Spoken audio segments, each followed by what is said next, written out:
Alright, welcome back to iPage vDeck control panel. And I'm inside my control panel. We're going to continue talking a little bit more about email, because we all know that everybody hates spam. So I'm going to go over managing your spam filters. There's this wonderful little icon here.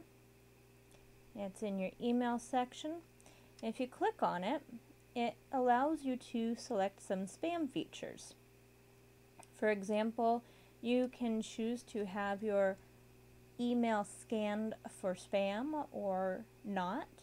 And what this does is, let's say you're having some problems with receiving mail from somebody. It's possible that it got scanned and it was determined that it's spam, which means it probably went to your spam folder or got deleted from the system totally.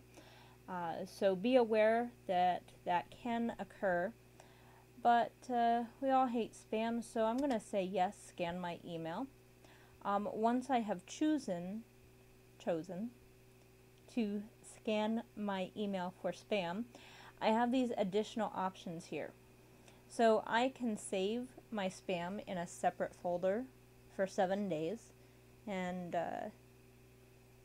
it'll delete it once it's 7 days old. I can receive just a conglomerate of all my emails in one single email, so that I know what all of my spam messages say. I can just go through a single email and read through all of them, but it does automatically delete the original copy, so be aware of that. I can tell the system just to automatically delete the spam messages, don't even bother, or I can have the spam messages tagged with a specific subject line. This is really awesome if you're using an email client like Outlook or MacMail, because then you can set up your rules to simply look for the subject line that you've entered in here, and it will automatically sort your spammed messages. It is spam and will explode. Alright, so I'm going to go ahead and save that setting there. Alright, so as we go down, you'll notice that there is a section here. This is premium spam filters, which I can purchase. If you've ever heard of whitelisting and graylisting, that's what this does for you. Basically, the system, when you receive an email, sends a message back to the mail server that supposedly sent the mail. If it receives a response that confirms the mail was sent from that mail server, it passes the message through to your email box. If, however, it does not receive a response confirming that the mail was sent from that mail server, it never gets to you. So that's really up to you if you want to do that. It can be very helpful. You may also end up missing a lot of mail, though, because of it. So be aware that it is very useful. If you're getting a lot of spam, you might want to check into it, but it can be just as harmful.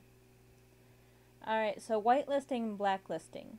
And what whitelisting does is anything I put in whitelist automatically comes to my mailbox, no matter what, even if the system thinks it might be spam. And anything on my blacklist will never reach my mailbox, no matter what. So what I can do here is I can do it for the entire domain. That means every single email user on my account, or I can set it for specific email boxes on my system. And this asterisk here acts as a wild card. I can say I don't want to receive anything from anybody with a Gmail address, because I just don't like Gmail today.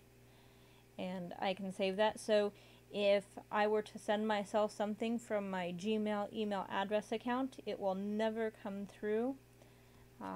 If I put it on the if I put it on the blacklist.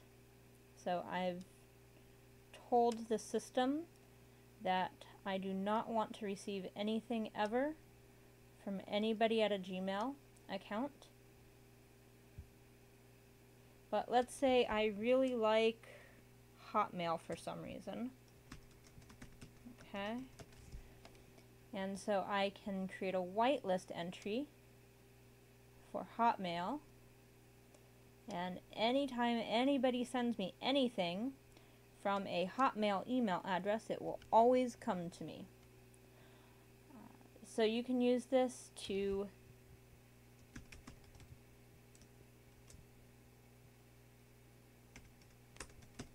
block very specific users, or you can use this to block entire range of users. And if you know that there's somebody from a particular IP address, you can use this to block that particular IP address. You can use this if, let's say, sometimes there's a lot of spam mail that comes through from like Russia, for example, or Kenya. You can actually go out and get the IP address range for that country, and you can use this system to block the entire IP range from that country. Alright, so thank you for joining me for spam filters, and I will see you another time.